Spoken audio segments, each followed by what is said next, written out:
or nationwide Blue Dot poll question talking about the perception of Mark Golding as opposition leader. The nationwide Blue Dot polls, powered by Total Tools. Total Tools, they almost always have it. Now, the job approval rating of the opposition leader Mark Golding has hit its highest level in 3 years. That's according to the latest nationwide Blue Dot polls powered by Total Tools. 27% of Jamaicans say the opposition leader has done a good job since assuming the office, but most Jamaicans still say he's done an average job. George Davis reports. When the Blue Dot pollsters asked 1,618 Jamaicans whether the man popularly called Marky G was doing a good, average or poor job as opposition leader, 27% said good, 41% said average, and 32% said poor. Despite the fact that most Jamaicans believe he's been doing an average job, the positive rating is the highest he's seen in these polls since at least 2022. Golding's average job rating has also improved from 29% in 2022 to 41% in May 2025. That's a 12-point improvement. But perhaps most positive for the opposition leader is the fact that his negative job rating has plunged from a high of 51% in 2022 to 32% in these polls. That's a 19-point decline in negative sentiment towards the job Golding is doing. There is more good news for Marky G. His job approval has also improved across both genders in the last 3 months, moving from 20% among women in February to 25% in May. That's a 5-point improvement. Men have also marginally improved their job approval rating for Mark Golding, moving from 27% in February to 29% in May. That movement with men is within the poll's margin of error of 2.3%. The average job approval with both genders has also held firm in the last 3 months at just above 40%. The pollsters say the data indicates Golding is incrementally broadening his appeal with voters. When age is considered, Golding is gaining momentum with the older demographics. His positive job approval has moved 5 points with voters over 65 in the last 3 months, moving from 33 to 38%. Over the same period, his negative job approval with that demographic has dipped by 6 points. 31% of voters over 65 rate Mark Golding's job performance as average. The opposition leader records his lowest job approval with voters 18 to 24 years. Conversely, his highest negative job rating was from voters 55 to 64. With consistent improvements in job approval in the average and the good categories and declines in negative sentiment, the question is, could voters be readying themselves to go with Golding? George Davis for Nationwide News. For some perspectives now, we're being joined by political commentator Dr. Nadine Spence and political commentator Jermaine Barrett. Dr. Spence, Jermaine, good morning to both of you. Good morning. Good morning to you. Good morning to your listeners and viewers. Good morning, everyone. So we played the rap. You heard the numbers. Dr. Spence, let's begin with you. What do you make of those numbers? Where people are, well, firstly, that people are gearing up for elections and that I think those people who were perhaps on the sidelines and observing are making up their minds, right? So that's one. The other thing is that clearly we're seeing a solidifying of the vote, of the support from the PNP base towards Mark Golding, because I think that is where the positive movement that we see happening is coming from those PNP voters who perhaps were not on board as much as before. As you talked about this thing about unifying the party, that perhaps that is working, and more of those who were skeptical about his leadership of the PNP are coming on board. And we saw that this year. We saw that that he did some very deliberate things to get more PNP people who were skeptical and outside of the fray back in the team and supporting.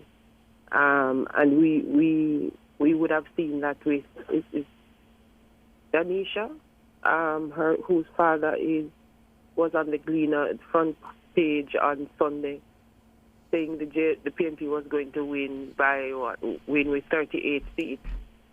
People like him coming back in the fold, and then the others that he would have brought with him. So clearly, the PNP slowly is amassing some kind of support around the leader. I don't know if it is enough, and if it will be in time, depending on when the election is called. But certainly, as the polls indicate, he's in a much better position. In a much better position, Dr. Spence is saying. Jermaine, how do you see the good at 27% now, average 41%, and the poor rating at 32% in these polls? So in a politically competitive environment such as that which exists right now, these numbers provide a bit of hope for the opposition leader, but it's not good enough. When you look at the favorability of the Prime Minister, his numbers are much more favorable. And so, what it does indicate is that what the leader of the opposition has been doing has been good enough to sort of galvanize this level of support around him, more cement his popularity within the PNP base. But I contend that what he needs to do now more than, to really push him over the edge in the zero-sum winner-takes-all contest that he's going up against the Prime Minister for the general elections, is really to now step up the gear and really communicate to the people of Jamaica, not just what is bad with the JLP, but more in a more concentrated way, what a PNP administration would do were they to gain state power. And so I think that's the next gear that he needs now to move into in order to probably position himself to be even more competitive relative to the Prime Minister. Jermaine, you say now move into that gear. I asked the question, 2020 to now, he's been at the the helm of the PNP for some time, been opposition leader for some time. This 41%, which is the bigger figure in terms of the poor, the average, and the good, the 41% being the bigger figure. After 4 years, should the opposition leader be in this position where people are still assessing his performance? No, I don't think he should be that. It should be that the average number of most Jamaicans rather view him as just performing on an average level. I think by now he should, after 4 years, most of the sentiments within the public should be in favor of him gaining a far more positive perception amongst people at large. And so it is concerning. And I think what this indicates is that there is not much more that can be had from the current approach of the People's National Party. Again, they just need to do something different, something more, something to excite the voters. And of course, importantly as well, the youth vote is dismal for both the Jamaica Labour Party and the People's National Party. And what it does indicate is that neither party are communicating a message that is resonating within that with that audience. Middle-aged Jamaicans and older Jamaicans are what are contributing more significantly to these positive trends.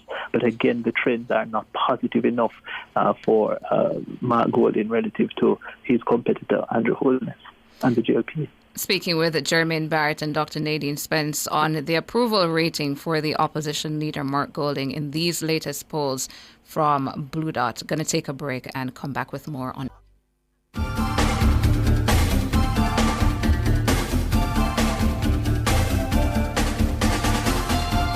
Welcome back to Nationwide this morning, having a conversation about the approval ratings for Mark Golding in the latest nationwide Blue Dot polls powered by Total Tools. Have on the line Dr. Nadine Spence as well as Jermaine Barrett. Dr. Spence, wanted to ask you, what's the hurdle, do you think, holding back Mark Golding at this time from advancing his ratings? I think a lot of it has to do with the messaging, as Jermaine says. I find that whenever I engage when the PNP is having a meeting, or when you look at the state, I think they're not doing very good at setting the right, at building the right look, and the messaging is also not clear. I think this message of just attacking the government isn't working. People are not inspired by that message. And I think people have been saying it. All of us have been saying it, what's your message? Even their slogan, time come. People have been saying time come for what exactly?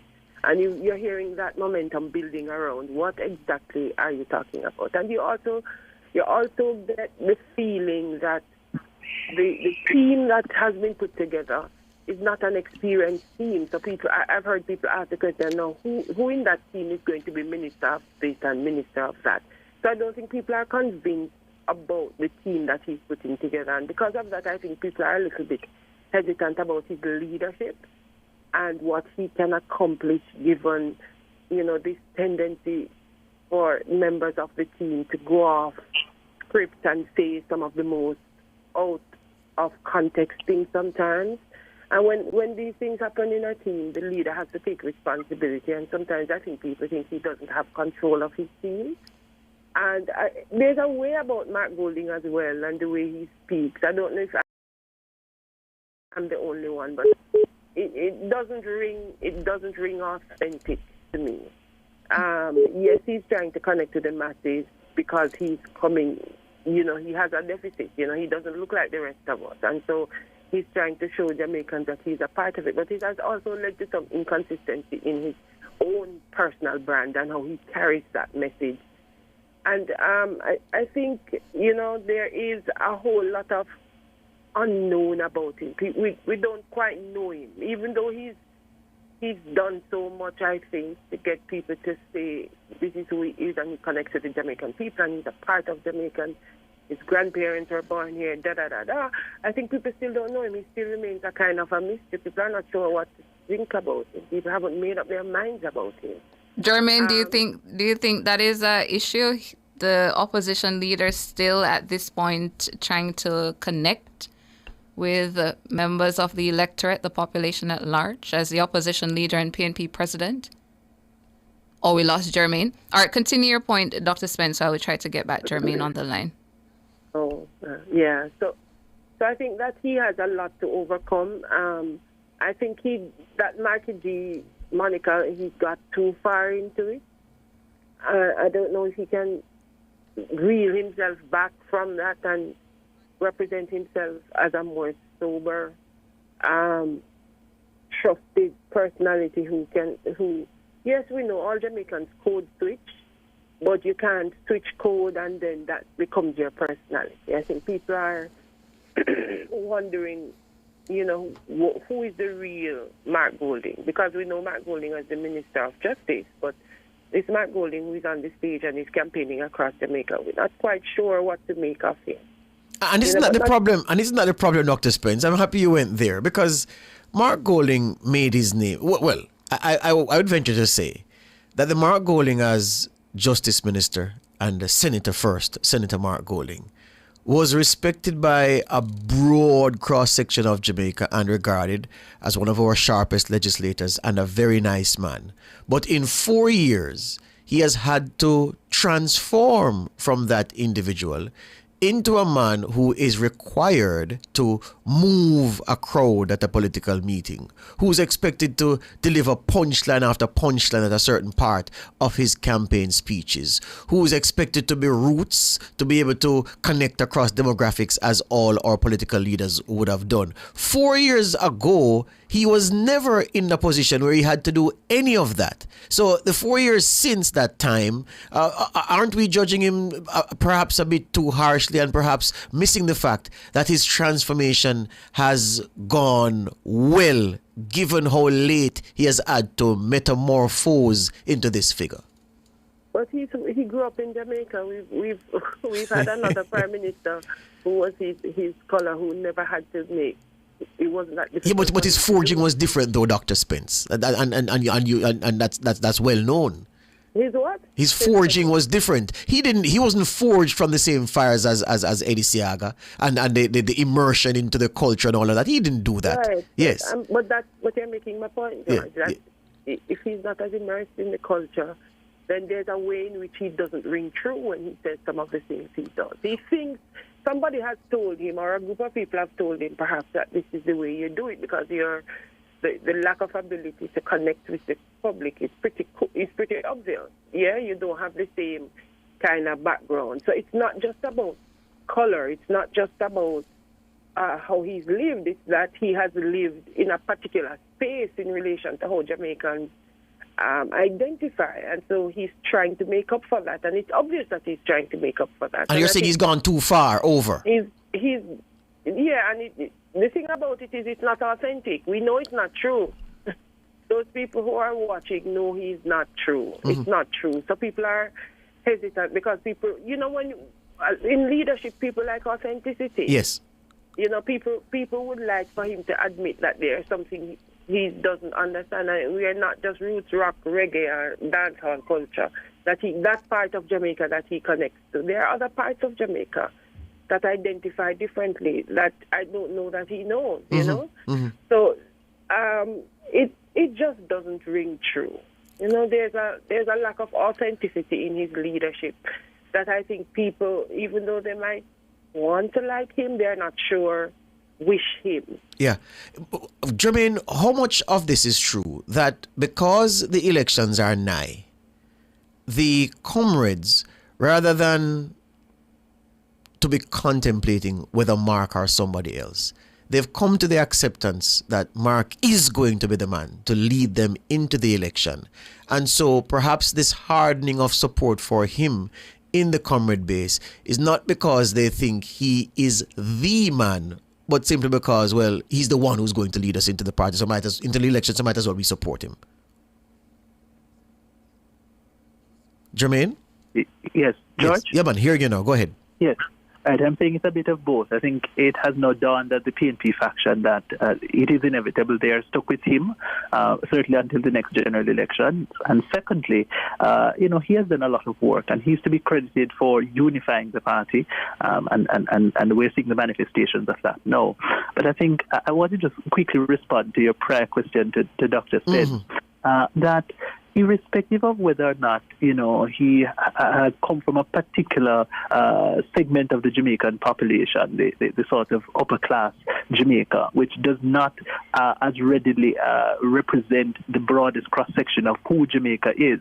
And that is the case. And his entry into politics was through the Senate, and then he got a sort of a cushioning, as Minister of Justice and so forth. Those kinds of realities are true. But the fact is he is caught up in a vicious competitive arena, and the contest is requiring more. It's requiring more authenticity. It's requiring a greater level of genuineness, and that is unfortunately absent for him. But do you give him credit, Jermaine? I want to hear you say it clearly. Do you give him credit for what he has done for the transformation from brilliant legislator to man who's expected to work miracles when he's on giving stump speeches on the campaign?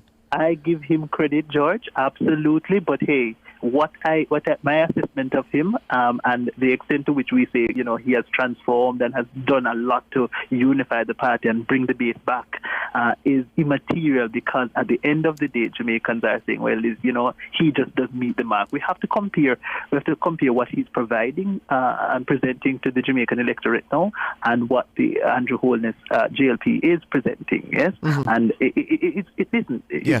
Let us be frank. Let us be clear. Yes. The Jamaica Labour Party is unprecedented in the excellence that they've provided to this country in terms of economic management, in terms of infrastructural development, in terms of all the major, poverty reduction, yes, job creation. All of these things, yes, are all unprecedented. That is the standard that must transcend. Yes. And the only way he transcends that is to convince Jamaicans that, listen, on education still remains imperfect. I can do better. On roads, on water, on jobs, on the economy overall, all of these metrics, I have a plan that is superior to that which has been offered by the Jamaica Labour Party, which is promised by the Jamaica Labour Party, and therefore you must convince me. You must demonstrate a conviction in my approach relative to theirs. Hear this now, Dr. Spence. So let us look at the parish and where Mark Golding stands on the question of, on the point of rating his performance after almost 4 years as opposition leader, parish by parish, Dr. Spence.